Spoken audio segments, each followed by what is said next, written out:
കൂട്ടുകാരെ, തപസ്സുകാലത്തിലെ പ്രധാന ദിവസങ്ങളായ വിശുദ്ധ വാരത്തിലേക്ക് ഇന്ന് നമ്മൾ പ്രവേശിക്കുകയാണ്. യേശുവിന്റെ ജെറുസലേം പ്രവേശനത്തെ അനുസ്മരിപ്പിക്കുന്ന ഓശാന ഞായർ യേശു മാതൃകയായി നൽകിയ പാദം കഴുകൽ ശുശ്രൂഷ യേശുവിന്റെ ഈ ലോകത്തിലെ നിരന്തര സാന്നിധ്യം നമുക്ക് അനുഭവവേദ്യമാക്കി തരുന്ന ദിവ്യകാരുണ്യ സ്ഥാപനവും പരസ്നേഹ കൽപ്പനയും ലോകത്തിന് രക്ഷാകരമാക്കിയ യേശുവിന്റെ കുരിശുമരണം, ക്രൈസ്തവ വിശ്വാസത്തിന്റെ അടിസ്ഥാനമായ യേശുവിന്റെ ഉത്ഥാനം എന്നിവയെല്ലാം കൂടുതൽ ആഴത്തിൽ ധ്യാനിക്കാനും വിശ്വാസത്തിൽ ആഴപ്പെടാനുമുള്ള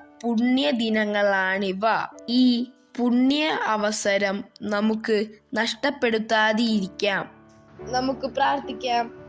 കർത്താവായ യേശുവേ, രക്ഷാകര രഹസ്യങ്ങളെ കൂടുതൽ ആഴത്തിൽ ഗ്രഹിക്കുവാൻ ഞങ്ങളെ സഹായിക്കണമേ. ആമേൻ.